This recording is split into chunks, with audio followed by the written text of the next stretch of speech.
Saya pengen Islam yang terdidik ya, Islam yang terpelajar. Silakan Bang Sentro, apakah Anda seorang Muslim, Bang? Yes, siap, Le. Abang Muslim ya, Bang ya? Ya. Oke, Bang. Adakah Al-Quran di situ, Bang? Oh, lagi susah nyarinya. Langsung ke topik tadi aja nggak apa-apa. Oke. Tadi saya menunjukkan surat Al-Mu'minun ayat 116 karena ada seorang Muslim yang mengatakan bahwa Allah itu bukan raja, Bang. Saya mau tanya dulu sama Anda, benarkah ayat ini atau ini adalah buatan saya? Ya, tadi saya koreksi kalau memang bacaannya kurang pas memang, tapi Al-Malik itu raja, artinya Al-Malikul Quddus Salam. Bahkan suruh Al-Muluk kan sama itu asal katanya. Al-Muluk itu adalah sang raja. Oke, berarti Allah itu adalah raja, betul? Yes. Baik. Jadi tidak perlu berdebat ya. Jadi kalau orang Islam yang kulu-kulu ya, orang Islam yang nggak tahu apa-apa ya, pokoknya yang penting Edis dibantah begitu. Jadi dia mengeluarkan argumen-argumen trauma. Jadi banyak kejadian seperti itu, Bang. Jadi karena ia ingin mendebat saya, karena dia trauma dengan argumen saya, maka semua argumen saya itu harus dilawan. Nah, banyak juga orang Kristen berpikir seperti itu, Bang. Orang Kristen awam ngadepin orang Islam, karena dia trauma, maka semua argumen orang Islam itu harus dilawan, harus dibantah. Begitu. Yesus punya nabi, Yesus seorang nabi, dibantah sama dia. Bukan, Yesus bukan nabi. Itu yang terjadi di tengah-tengah masyarakat, Bang. Orang awam berdebat, akhirnya outputnya, hasilnya itu adalah ketololan yang membahana. Begitu. Nah, sekarang begini, Bang. Kalau kita membaca Alkitab, kita tidak akan mungkin bisa mengingkari fakta dan kenyataan bahwa Yesus di dalam Alkitab itu adalah seorang manusia. Ya, kita tidak akan bisa membantah di dalam Alkitab bahwa Yesus berdoa kepada Bapa di sorga. Kita tidak akan bisa membantah di dalam Alkitab bahwa Yesus menghambakan dirinya, menyerahkan dirinya kepada Bapa dalam ketaatan dan ketundukannya. Makanya saya katakan bahwa ia menuhankan Bapa di sorga. Pertanyaannya sekarang adalah, yang terjadi sekarang adalah orang Islam euforia, tapi euforia yang halu. Ya, seperti Riva, Nandar, mereka sedang euforia ini, sedang senang, tetapi merayakan kemenangan ilusi. Begitu. Nah, pertanyaan saya kepada Anda, apakah Yesus memperkenalkan sosok Bapa di sorga, memperkenalkan pengajaran itu yang berasal daripada Bapa di sorga, itu sosok yang sama dengan yang diperkenalkan oleh Muhammad? Itu pertanyaannya sekarang, intinya di situ. Silakan. Ya, kalau saya, Bang, kalau masuk ke agama kawan-kawan yang non-muslim, saya kan tidak Abang jangan nutup Bang. Agak geser ke sini. Nah, ya, gitu, Bang. Maksudnya enggak mau mencampuri, tapi kalau apa yang dibilang beberapa kawan-kawan kita kan, sesama kawan-kawan muslim pun ada miskomunikasi, maksud saya perbedaan gitu kan, ada perbedaan. Saya perhatiin, sering saya lihat kayak Bang Liping, Bang yang orang Manado siapa, Bang Jimmy ya, Bang Jimmy itu Mikana, maksudnya itu ada juga perbedaan terkait tadi yang abang bilang itu masalah ketuhanan Yesus gitu kan. Jadi itu saya nggak masuk ke dalam lah, cuman masalah ke versi Islamnya aja, Bang. Oke. Gitu. Menurut abang nih, Bang, menurut abang, apakah sosok yang dikenalkan, yang diberitakan oleh Tuhan Yesus sebagai Bapa di sorga, yang Yesus berkata, tidak seorang pun datang kepada Dia, kepada Bapa di sorga, kalau tidak melalui aku. Sosok yang kepadanya Yesus berdoa, Sosok yang kepadanya Yesus mengikuti kemauannya itu. Yang Yesus berkata, makananku ialah melakukan kehendak Dia yang mengutus aku. Apakah sosok yang mengutus Yesus tersebut adalah sosok yang dikenalkan oleh Muhammad yang bernama Allah tersebut? Oh, kalau pribadi logika saya pasti berbeda Bang itu kan. Nah, itu dia Bang. Kalau di sini, kalau begini kita diskusi Bang, ketemu kita Bang. Artinya apa? Ya. Orang-orang Islam itu janganlah lagi berbohong mengatakan bahwa Muhammad itu meneruskan ajaran Yesus. Intinya begitu Bang. Maka kita sebagai warga negara Bang, Islam, Kristen, urus agama masing-masing Bang. Nah, kan Yang gini, bikin Bang. yang bikin keributan ini kan orang-orang ini Bang. Dipromosikannya bahwa Muhammad meneruskan ajaran Yesus. Difitnahnya bahwa Yesus menyembah Allah. Difitnahnya bahwa Yesus utusan Allah. Ini Bang yang membuat hati saya itu gregetan pengen jawab dan buka channel seperti ini. Ya. Nah, jadi kan gini Bang, kalau saya sih itu kan versi penjelasan yang di Al-Quran dengan kawan-kawan muslim meskipun ada persamaan tapi kan banyak perbedaan ya kan. Baik ia personal orangnya, baik ia peristiwanya, semacam kayak di Al-Quran masalah orang tua daripada Yesus sendiri ada persamaan, ibundanya juga kan ada persamaan, meskipun kalau dirundut saya juga pernah nanya itu, ternyata kan beda sosok walaupun ada kesamaan gitu. Gitu Bang. Ya, tetapi Bang, kalau sosoknya saja sudah berbeda, bagaimana kita mau menyamakan Bang? Yes. Pribadinya saja sudah beda. Artinya apa yang Anda sembah, apa yang Anda ikuti, apa yang memerintah di hati Anda berbeda dengan apa yang kami sembah, apa yang kami ikuti dan apa yang memerintah kami. Coba saya tanya Bang. Anda Muslim, saya Kristen. Ini kita pakai bahasa hiperbola Bang ya, pakai bahasa perumpamaan. Kalau dada Anda dibelah, dada saya dibelah. Bang, yang memerintah di dalam hati Anda pasti berbeda dengan yang memerintah di hati saya. Setuju?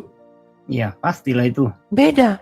Yes. Yang memerintah di hati saya itu adalah Bapa, Putra, dan Roh Kudus. Bapa di surga, anaknya yang tunggal yang diutusnya datang ke dunia yaitu Yesus, dan Roh Kudus. Sementara yang memerintah di hati Anda, Allah dan Rasulnya. Itu Bang bedanya. Kalau seperti ini kita ngomong, maka kelar diskusi lintas agama ini. Makanya saya mengundang kepada kalian semua, bukan hanya orang Muslim, kepada seluruh manusia. Untuk supaya di hati Anda itu, yang memerintah itu adalah Bapa di surga, Yesus dan Roh Kudus. Jangan yang lain. Jangan setan yang memerintah hati Anda. Janganlah setan duduk di tahta di dalam hati Anda. Di dalam hati Anda itu ada tahta. Nah terus gini Bang Edi, terus saya boleh di cross check sedikit bagaimana perbedaan di antara sesama kawan-kawan kita yang Kristen gitu kan, karena di Islam juga kan ada perbedaan gitu kan, masalah pandangan hal-hal yang seperti ini gitu. Baik, perbedaan itu ditimbulkan karena jam terbang dan IQ seseorang, Bang. Ya. Jadi begini, Bang. Orang yang belum pernah baca Al-Quran dengan orang yang baca Al-Quran sekali pasti tidak sama. Apalagi dengan baca Quran 3 kali. Berbeda dengan orang yang baca Quran 4 kali. Makanya, Bang, orang-orang tersebut itu memang belum jam terbangnya, seperti misalnya siapa Liping, Mikana dan lain sebagainya. Memang jam terbangnya itu baru pendek, Bang. Begitu. Karena apa? Karena mereka berpikir bahwa Yesus berdoa kepada Yesus. Padahal Yesus dan Bapa itu adalah pribadi yang berbeda. Yesus itu utusan yang diutus oleh Bapa di sorga. Yang ngomong bahwa Yesus itu utusan adalah Yesus sendiri. Tetapi kalau kata Mikana, tidak, Yesus bukan utusan. Makanya begini, Bang. Kenapa? Gini, kenapa orang-orang tersebut bisa berpikir seperti itu, Bang? Karena mereka ini adalah orang-orang yang trauma dengan orang Islam. Jadi mereka ini tadinya debat dengan orang Islam. Orang Islam berkata Yesus itu utusan. Karena yang ngomong Islam, maka jangan dibenarkan. Kalau dibenarkan nanti Islam benar. Nah, itu sama seperti kejadian yang tadi. Sebelum abang masuk, ada orang Islam tadi, ya, berdebat dengan saya. Karena dia punya rasa trauma dengan orang Kristen, maka semua argumen Kristen itu harus ditolak. Contoh, saya tadi mengatakan bahwa Allah itu adalah raja. Dia nggak mau. Nggak ada, Allah bukan raja katanya. Nah, makanya saya bilang, Bang, kita itu harus berargumen sesuai dengan Alkitab kalau yang Kristen. Yang Islam harus berargumen sesuai dengan Al-Quran. Ya, betul. Bukan gara-gara pengen tampil beda dengan lawan bicara kita. Ya. Kalau ada orang Kristen yang mengatakan Yesus bukan utusan, berarti orang Kristen itu udah gila dan tidak waras lagi. Nah kan Bang Edis juga sering maaf kata ya, dimaki-maki orang gara-gara statement Abang Edis itu sedikit mengganggu daripada konsep yang kawan-kawan kita ketahui gitu, Bang Edis. Gini Bang, kita ini jangan ngikutin arus. Begitu loh. Karena selama ini Bang, orang beragama itu hanya ikut-ikutan. Mayoritas, saya mau tanya sama Anda, bener nggak? Mayoritas orang beragama itu hanya ikut-ikutan.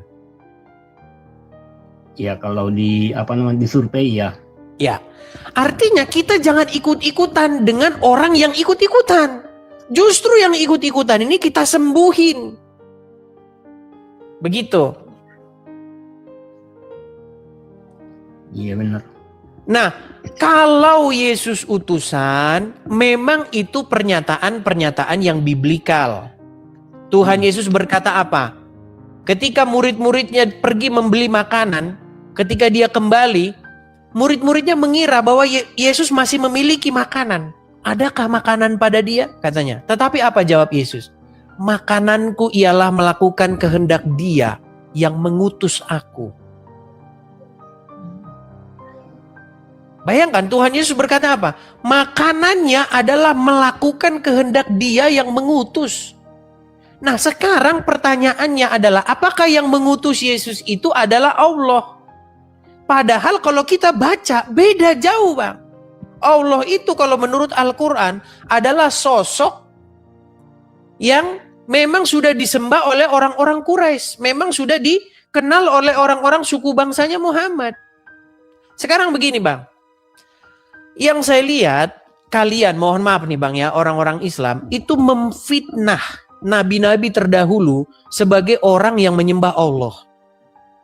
Saya mau tanya sama Bang, jujur Bang, ayo kita jujur-jujuran. Bang, sebutkan satu kaum atau satu etnis selain Arab yang memiliki kosakata Allah di dalam perbendaharaan mereka, bahasa mereka. Kalau ada saya lompat dari Monas Bang. Ya kalau itu saya nggak tahu sejarahnya Bang. Cuman kan kalau versi kita Muslim itu kan dibilang Islam itu adalah penyempurna. Itu aja patokannya gitu kan. Kalau masalah misalnya Israel, Nabi Musa, Nabi Daud, Nabi apa gitu kan. Persamaan kosakata di dalamnya itu saya nggak tahu gitu. Begini, kita ambil contoh. Kita ambil contoh Bang ya. Saya mau tanya sama Abang. Kita sama-sama orang Indonesia Bang. Indonesia terdiri dari berbagai suku, terdiri dari berbagai etnis, terdiri dari berbagai bahasa. Saya mau tanya sama Abang. Ada nggak satu suku di negara kesatuan Republik Indonesia yang tercinta ini yang di dalam kamus bahasa asli mereka memiliki kosakata Allah? Ada nggak? Ya, setahu saya nggak ada. Nggak ada. Kita sekarang geser ke Thailand. Ada nggak di dalam kamus bahasa Thailand Allah? Oh, nggak tahu ya, karena saya nggak mempelajari itu, Bang. Saya jamin tidak ada, Bang. Tidak ada. Kita pergi ke Jepang, Bang. Kita pergi ke Cina.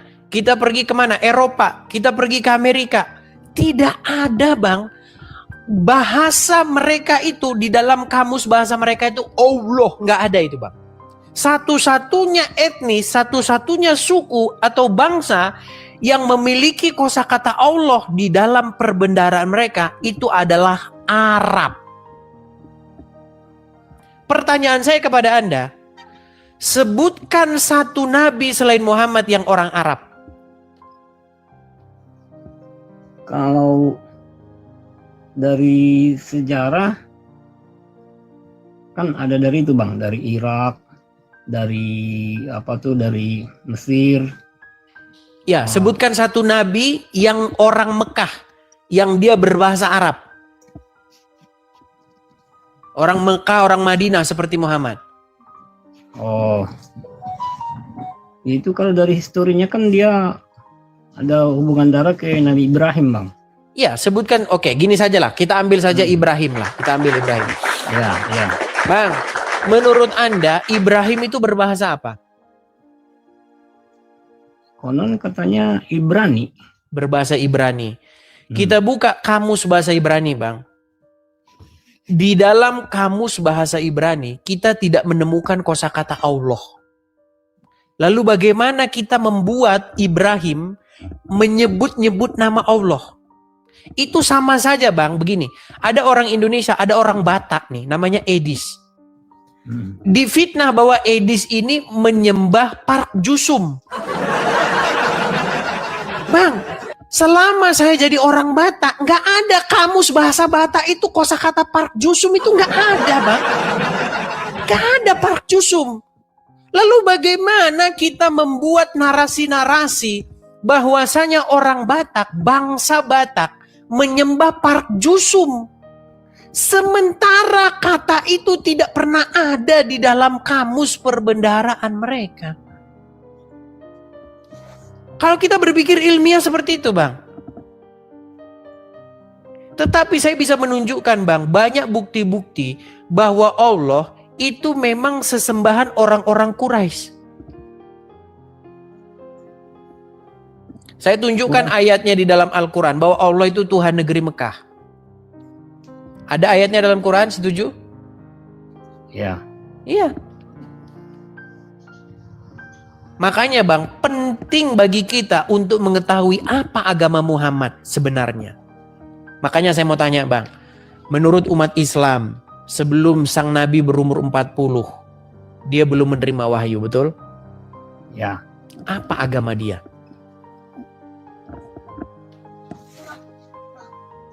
Ya, itu kalau dari histori ininya ya Islam lah, Bang. Bagaimana dia sudah Islam sedangkan dia saja belum ada Al-Qur'an.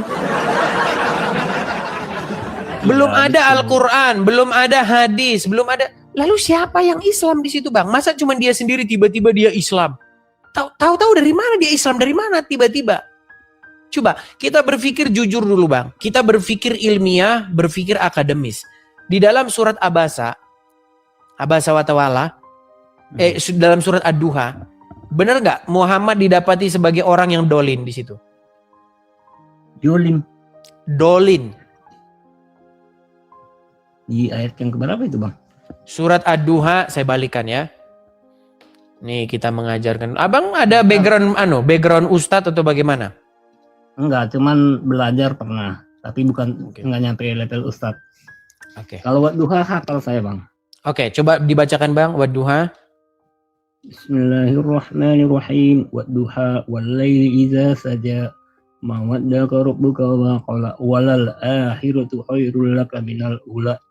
Wala sawfa yu'dika rabbuka wa tardo. Alam yajidika yatiman fa'awa. Wa wajadaka dhulam fahada. Wa wajadaka Coba diulangin, Bang, yang tadi yang kata-kata ini sebentar. Itu ada tertulis di dalam sebentar, Bang, ya. Surat Ad-Duha berapa sih, teman-teman? Kadang-kadang saya lupa juga ini. Ad-Duha berapa? Ad-Duha ayat 6. Coba ayat 6 ya. Bentar, ayat 6. Bukan ayat 6. Bukan. Ayat 7. Wa wajakada dolan fahada. Yang artinya? Dolan fahada. Artinya? Ya, ini kan harus diurai dari ayat pertama sampai, tapi secara spesifiknya semacam kabar gembira dan petunjuk. Bukan. Sebelum kita melebar kemana-mana, surat Ad-Duha ayat 7. Coba, Anda ngerti nggak Ad-Duha ayat 7 itu apa artinya? Atau saya bantu dari sini? Oke, saya balik ya Bang ya. Surat Ad-Duha ayat 7, supaya Abang jangan bilang bahwa Muhammad udah Islam sebelum dia menerima wahyu. Karena itu fitnah Bang, ya. Baik. Kelihatan di sini Bang ya. Ini surat Ad-Duha ayat 7. Tafsir ringkas Kementerian Agama Republik Indonesia. Saya nggak mengada-ngada. Oke? Nih.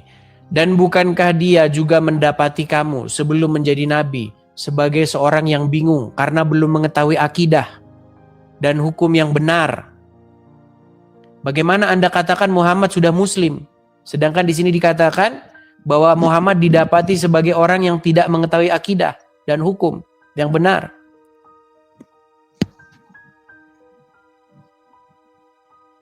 Ayo kita jujur Bang, ayo. Iya. Itu Ad-Duha itu kalau saya tahu itu terkait daripada awalnya itu kan asbabun nuzulnya dia lagi ya kebingungan dalam artian bersama orang-orang miskin lama nggak datang wahyu gitu kan. Kalau wahyu itu Bang, kalau dia kan nabi dan rasul itu kan wahyu udah ada tapi dia belum wajib disampaikan. Bedanya rasul dan nabi kan begitu Bang. Kalau udah rasul wajib disampaikan setelah dapat sekarang wahyu. Pertanyaannya sekarang begini, apakah Muhammad sudah menjadi rasul atau nabi sebelum dia berumur 40 tahun? Belum.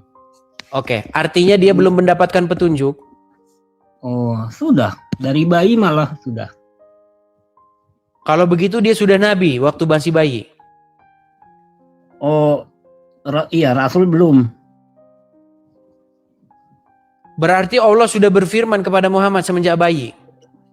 Itu yang Iqra itu kan masih muda gitu Bang. Surah umur berapa? Ketika dia menerima surat Al-Alaq itu. Iqra bismi rabbika ladzi khalaq itu. Kalau nggak salah 13 ke bawah. Kalau nggak salah ya. Beda lagi nih teman-teman. Iya makanya kan kalau nggak salah saya bilang beda muslim yang 3 muslim ditanya 4 perbedaan keluar Bang. Kalau itu Bang alami karena kan di kawan-kawan pun banyak yang begitu. Tapi begini Bang, biar Abang tahu ya kalau Abang belajar sejarah agama Islam. Waktu Muhammad pertama kali menjadi nabi Bang, kiblatnya dia itu bukanlah ke Ka'bah. Setuju? Iya, itu kan soal lain. Itu ke Masjidil Aqsa.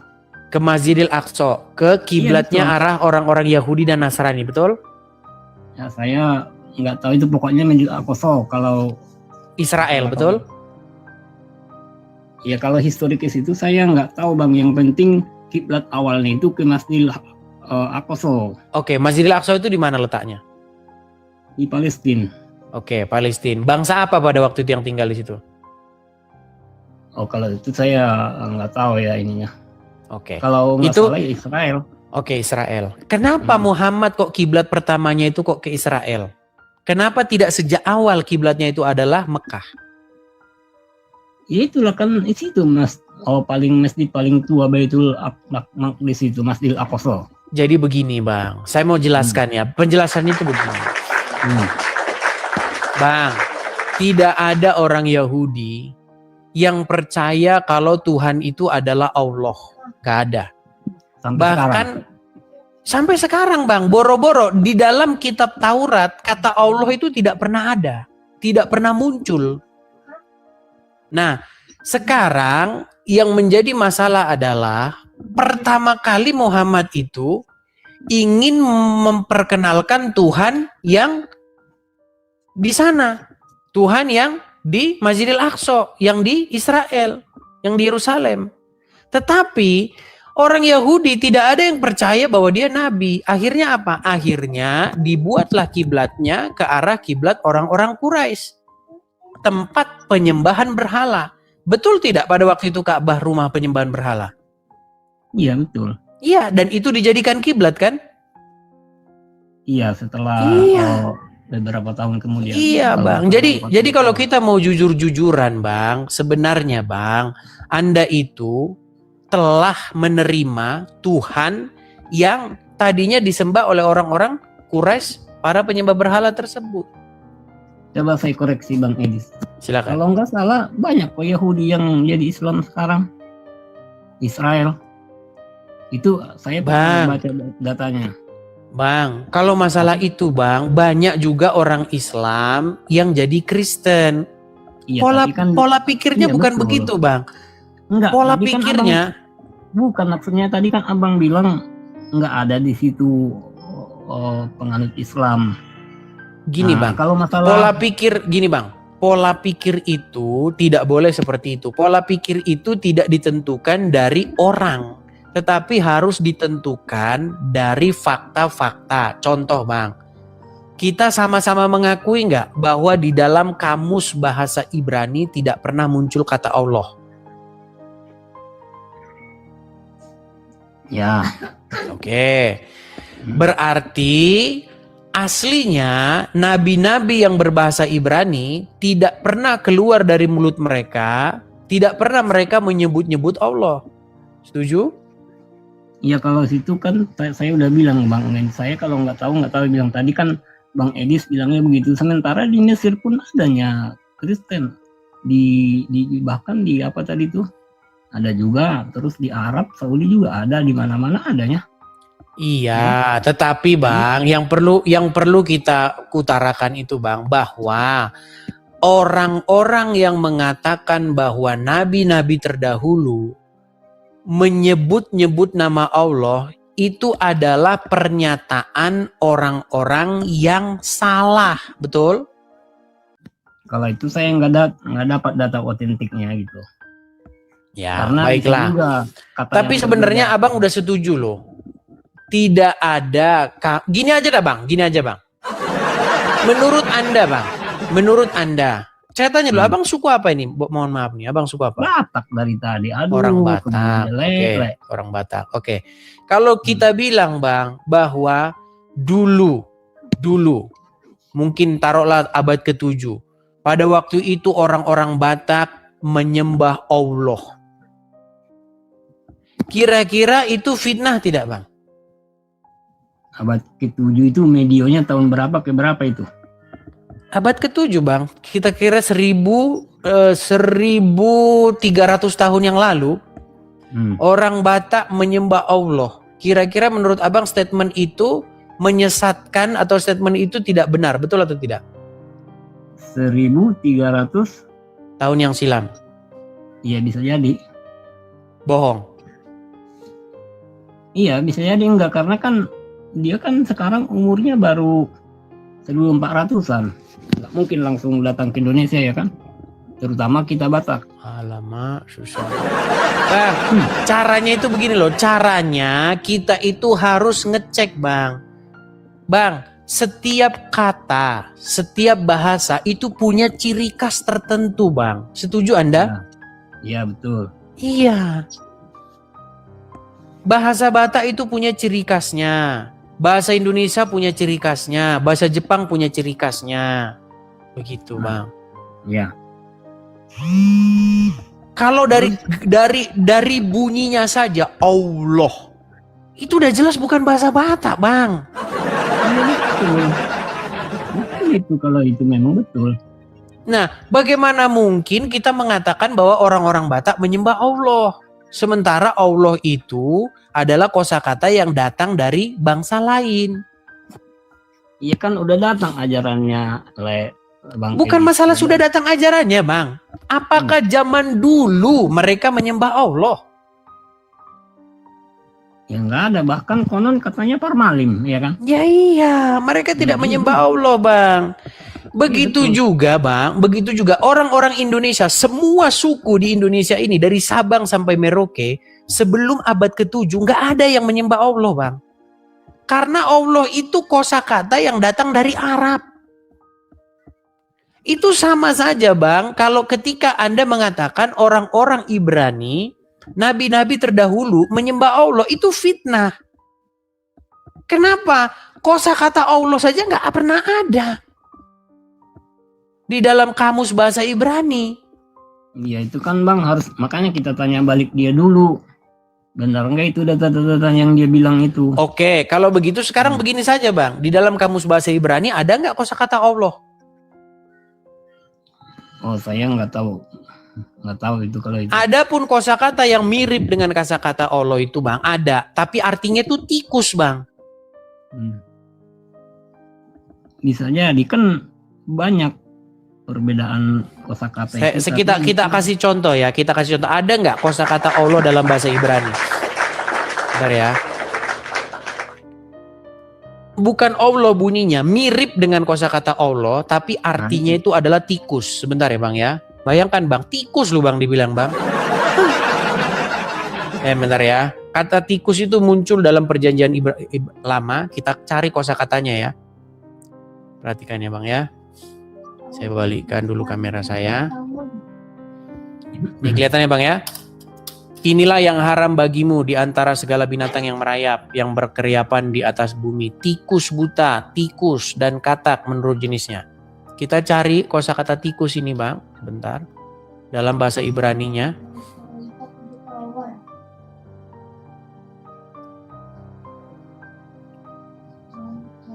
Kita kasih cari, nah ini tikus nih ya, red ini Bang ya.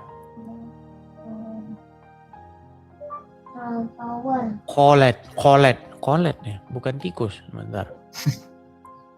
Bentar ya. Saya pernah dengar Bang, ada orang begitu, Allah itu kalau mirip, makanya saya bilang nggak ada kosakata Allah itu Bang. Kalaupun ada yang ngomong itu katanya tikus begitu. Cuman saya belum periksa sih, memang belum periksa. Oke, gini aja lah Bang Edis. Next time lagi saya naik. Nanti barangkali masih ada saudara kita yang apa kan? Oke, yang mau naik. Intinya seperti itu Bang ya. Apa yang diberitakan oleh Muhammad itu bukanlah apa yang diberitakan oleh Injil, oleh Tuhan Yesus. Seperti itu. Ya, kalau saya dari dulu itu memang karena juga jelasin kawan-kawan pendeta juga kan berbeda-beda itu, jadi pemikiran logika saya meskipun ada persamaan itu berbeda objeknya ya kan. Oke, itu saya terima dengan ini. Oke, terima kasih Bang. Logika. Dalam hal itu kita setuju. Oke, saya turunkan ya Bang ya. Makasih Bang Sentro. Ya, saya turun. Mau lihat